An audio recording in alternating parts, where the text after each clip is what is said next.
हाँ जी बेटा। तो कोटा चॉकलेट प्रॉब्लम में आपका स्वागत है एक बार फिर से। और आज हम लोग एक बढ़िया सा क्वेश्चन करने वाले हैं जिसमें काफ़ी अच्छा कंसेप्ट यूज़ होगा। कंसेप्ट का नाम है वर्क एनर्जी थ्योरम। पहले आप क्वेश्चन पढ़ो, कंसेप्ट का नाम क्यों सुन रहे हो, पहले पहले आप क्वेश्चन पढ़ो। बोला गया कि एक 1 kg का ब्लॉक है जो इंक्लाइन प्लेन पे रखा हुआ है, जहाँ पे इंक्लिनेशन है 45, और ये एक रफ इंक्लाइन है जो इस क्वेश्चन को और बेटर बना देता है ना। रफ इंक्लाइन है यानी कि फ्रिक्शन है।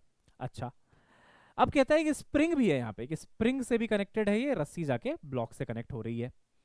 100 न्यूटन पर मीटर का स्प्रिंग कांस्टेंट दिया हुआ है।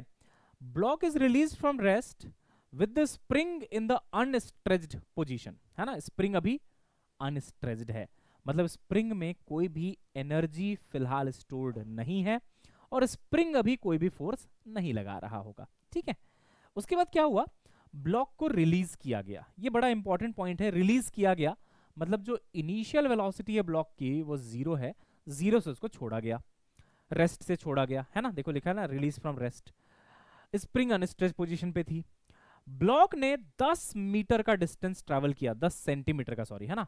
तो मान लो यहां से चल के कुछ 10 सेंटीमीटर, बहुत छोटा लेंथ दिया एक तो, थोड़ा बढ़ा लेते हैं। तो मान लो 10 सेंटीमीटर चल के नीचे आ गया, 10 सेंटीमीटर चल के नीचे आ गया, और उसके बाद फिर से रेस्ट पे आ गया बेचारा, है ना। तो चला रेस्ट से था, थोड़ी दूर चला है वो, थोड़ी दूर इनर्शिया की वजह से चला है, बट फिर फ्रिक्शन की वजह से रुक गया, तो वेलोसिटी फिर से उसकी जीरो हो गई। अब कह रहा है कोफिशिएंट ऑफ फ्रिक्शन यानी कि म्यू कितना है वो निकालिए अगर जी की वैल्यू 10 है।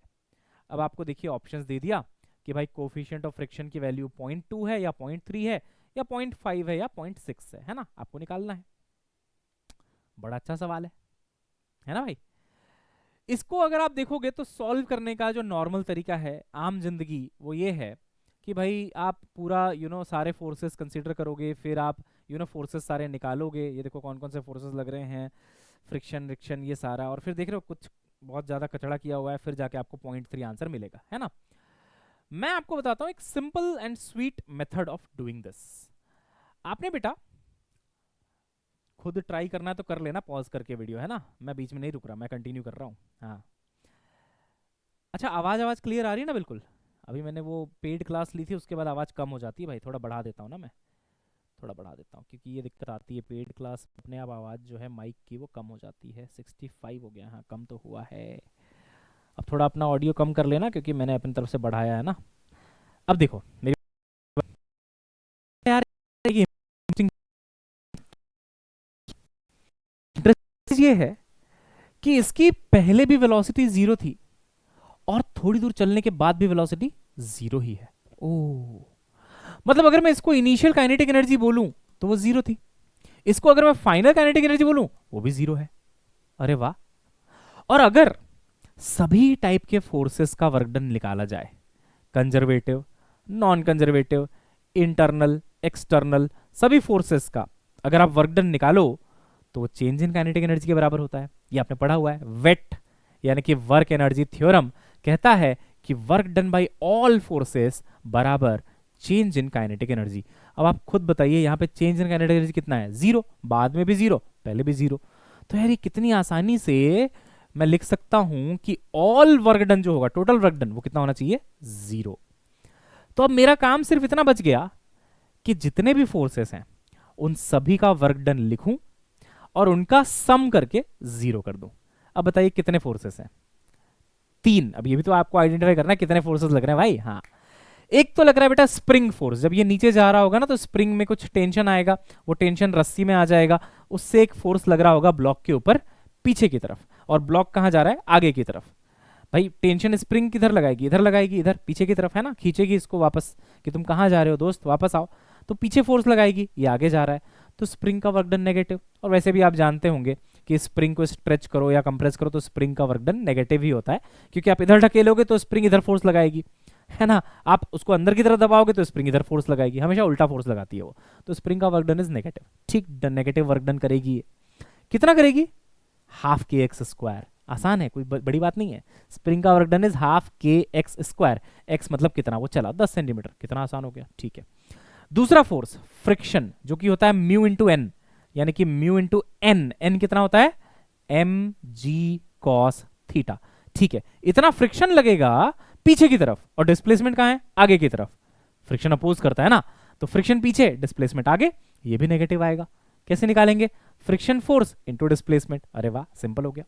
और कोई फोर्स, हाँ, एक mg sin थीटा भी तो लग रहा है जो नीचे ले जाने का काम कर रहा है। भाई नीचे कौन ले गया, अगर स्प्रिंग भी वापस बुला रही है और फ्रिक्शन भी पीछे बुला रहा है, बुलाती है, हमारे जाने का नहीं, तो नीचे कौन लेके जा रहा है, ग्रेविटी। तो ग्रेविटी का कंपोनेंट इधर, क्योंकि 10 सेंटीमीटर इधर, तो ये वाला कंपोनेंट ले लो, ग्रेविटी का कंपोनेंट आएगा बेटा mg sin थीटा, है ना। यही 3 फोर्सेस हैं। ये कौन सा फोन बच पड़ा, अच्छा पापा का फोन है ये, ठीक है। अब मैं क्या कह रहा हूं ना कि भाई ग्रेविटी, फ्रिक्शन और आपका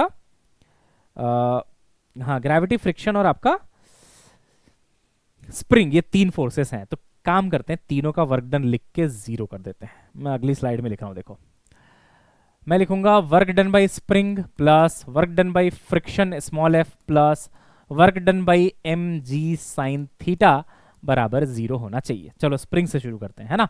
स्प्रिंग का हो गया -12 kx स्क्वायर, k कितना है 100, x यानी कि कितना एलोंगेट हुआ, कितना होता है वो 10 सेंटीमीटर हुआ है, तो 10 का स्क्वायर नहीं करोगे आप, 10 सेंटीमीटर में है तो 10 बाई 100 का स्क्वायर करोगे आप, है ना।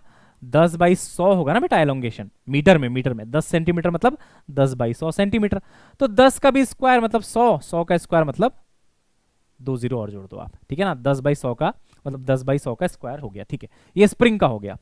माइनस फ्रिक्शन का भी नेगेटिव है, कितना है देखो, mu M G cos theta, ये फोर्स होगा, m है 1, g है 10, mg हो गया म्यू mg, cos 45, cos 45 कितना होता है 1/√2, बेटा इंक्लिनेशन 45 दिया, देख लियो 1/√2। अब ये हो गया mu mg cos theta multiplied by displacement, displacement कितना है 10 सेंटीमीटर। अब यहाँ तो स्क्वायर है नहीं, ये कौन सा एक्स स्क्वायर है, यहाँ तो एक्स स्क्वायर था तो स्क्वायर किया, यहाँ तो एक्स ही है बस, है ना। Mu mg cos theta into L, कितना डिस्टेंस चला वो हो गया, फ्रिक्शन का वर्कडन आ गया, ठीक। अब लिखते हैं mg sin थीटा का वर्कडन, ये तो पॉजिटिव होगा।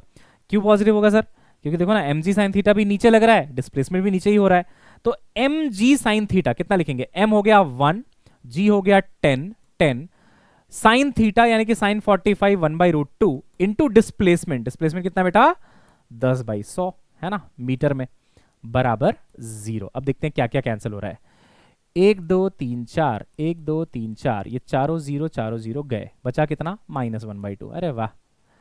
1 2 1 2, भारत माता की जय हो, सब कैंसिल हो गए, बचा क्या -μ/√2 प्लस 1 2 1 2, ये भी चला गया, कितना बचा 1/√2 बराबर 0। कितना सिंपल लग रहा है ना एकदम, हाँ कितना प्यारा मेथड बताया सर आपने, बहुत अच्छे हो सर आप।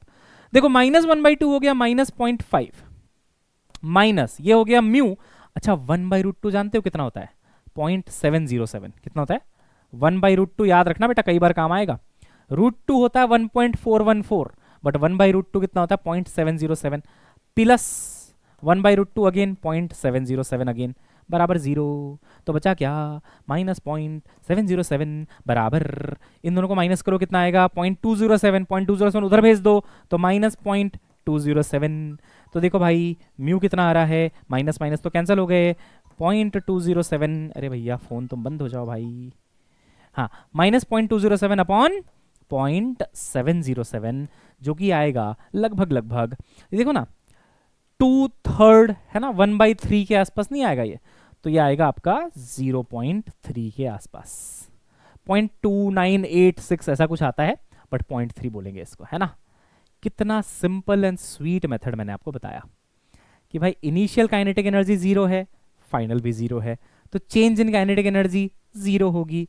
और वर्क एनर्जी थ्योरम कहता है कि अगर आपने सभी फोर्सेस का वर्क डन निकाल लिया तो चेंज इन काइनेटिक एनर्जी के बराबर होता है, चेंज इन काइनेटिक एनर्जी 0 तो सभी फोर्सेस का वर्क डन भी 0। तो स्प्रिंग का वर्क डन ½ kx², फ्रिक्शन का work done mu mg cos theta into displacement minus minus, क्योंकि बताया लॉजिक है ना, दोबारा नहीं बताऊंगा, हाँ mg sin थीटा का प्लस क्योंकि mg sin theta into displacement same direction में है। सॉल्व कर दो, आंसर आ गया। कितना डरावना दिखने वाला सवाल है ना, कितनी आसानी से मैंने आपके लिए सॉल्व करवा दिया। यहाँ का सॉल्यूशन देखोगे तो भी डरावना ही लगेगा आपको थोड़ा, है ना, ये देख रहे हो, ये आपको थोड़ा डरावना ही लगेगा। इन्होंने पहले नेट फोर्स वगैरह निकाला है ना, कि M G sine theta minus F, but सोचो इसमें इन्होंने वो कंसिडर नहीं किया कि नेट फोर्स में स्प्रिंग फोर्स भी तो आएगा, है ना। बट ये बोला है कि भाई उसका हम नहीं ले रहे स्प्रिंग का, वर्क डन को पोटेंशियल एनर्जी स्ट्रेस स्प्रिंग के बराबर किया हुआ है, और फिर तामझाम करके आंसर आया है, ठीक है ना। बट ये बहुत सिंपल सा स्वीट सा सॉल्यूशन जो मैंने आपको दिया, बहुत आसान, ठीक है, समझने में बिल्कुल ईजी, कि हम बोलेंगे भाई ऐसा ऐसा है, तीनों का वर्क डन लो बराबर 0 कर दो, ठीक है। अच्छा, इस वीडियो के खत्म होते होते मैं आपको याद दिला दूं बेटा कि MVSAT होने वाला है बहुत जल्दी, है ना, एनरोल कर लो, बहुत सारे फायदे हैं। और तुम लोगों ने बहुत हल्ला मचाया था कि सर NYTS का प्राइस कम कराइए, तो वो भी कम हो चुका है, ठीक है, 1499 ज्वाइन कर लो। ऐसे और भी कोटा चॉकलेट प्रॉब्लम चाहिए तो बता देना, और ले आएंगे, और जीजी ट्रिक्स भी आता रहेगा, ठीक है। चलिए बेटा, मिलते हैं नेक्स्ट क्लास में, तब तक के लिए bye bye, have a nice day, see you soon, good bye.